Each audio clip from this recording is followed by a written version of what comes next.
ആ ബദരീങ്ങളിൽപ്പെട്ട വലിയൊരു മഹാനാണ് ഉമർ ഇബ്നുൽ ഖത്താബ് റളിയല്ലാഹു അൻഹു.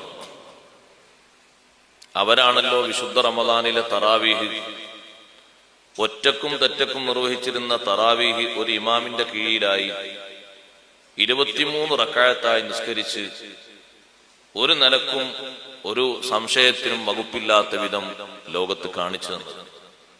ബാക്കിയുള്ളവർ ഒറ്റക്കൊറ്റക്കാണ് നിസ്കരിച്ചു പോയിരുന്നത്. അവര് നിസ്കരിച്ചിരുന്നത് 23 തന്നെ. അതിന്റെ ഏറ്റവും വലിയ തെളിവാണ് ഉമർ റളിയല്ലാഹു അൻഹുവിന്റെ കാലഘട്ടത്തിൽ ഒറ്റക്ക് നിസ്കരിച്ചിരുന്ന ആ ഒരു സന്ദർഭം. ജമാഅത്ത്, അതുവരെ ജമാഅത്തായി തറാവീഹ് നിസ്കാരം നടത്തപ്പെട്ടിട്ടില്ല. അപ്പൊ പിന്നെ ആ ജമാഅത്തിൽ മാത്രം സ്വീകരിച്ചു. ഞങ്ങളും ജമാഅത്തായിട്ട് തന്നെ ഉമർ റളിയല്ലാഹു അൻഹു നിസ്കരിച്ച പോലെ തന്നെ നിസ്കരിക്കുന്നതെന്ന് പറയും. പക്ഷെ എണ്ണത്തിൽ മാറ്റം 20 റക്അത്ത് തറാവീഹും 3 റക്അത്ത് വിത്റും നിസ്കരിക്കാൻ ഇന്നേ വരെ തുനിയാത്ത, അല്ലെങ്കിൽ അത് ശരിയല്ലെന്ന് പറയുന്ന വാദിക്കുന്ന ആളുകൾ എങ്ങനെ ബദരീങ്ങളുടെ പിന്മുറ കരാവും? ഉമർ റളിയല്ലാഹു അൻഹു ബദരീങ്ങളിൽപ്പെട്ട മഹാനല്ലേ? ആ ഉമർ റളിയല്ലാഹു അൻഹു ചെയ്തത് കളവാന്ന് പറയാൻ പറ്റുമോ, തെറ്റാന്ന് പറയാൻ പറ്റുമോ? അവരിൽ നിന്ന് അത്തരത്തിലൊരു വിഷയങ്ങൾ ഉണ്ടാകുമെന്ന് പറയാൻ പറ്റും?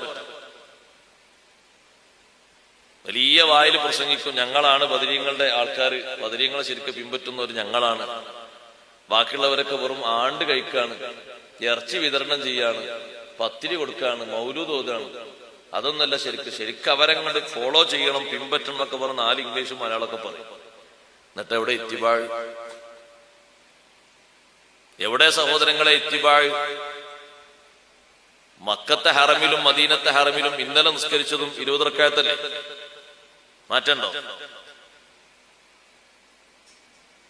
എന്നിട്ട് അതിന് ഘടകവിരുദ്ധമായി ആ സ്വഹാബത്തിന് സ്വീകരിക്കാൻ കഴിയാത്തതിന്റെ ജീവിതത്തിലെ ഏറ്റവും വലിയ തെളിവാണ് കോടിക്കണക്കിന് രൂപയുടെ പള്ളി കയറ്റിയാലും മറ്റുള്ളവരെ പള്ളി തട്ടിയെടുത്താലും നിസ്കാരം എട്ടേ നിസ്കരിക്കും.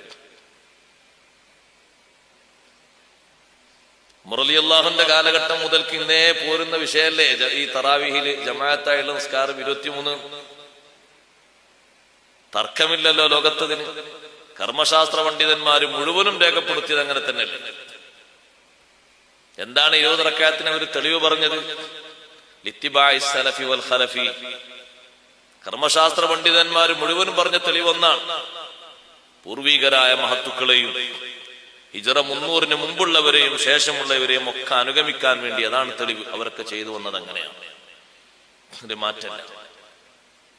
പിന്നെ എങ്ങനെ അവകാശപ്പെടാൻ പറ്റും അവരെ സ്നേഹിക്കുന്നു?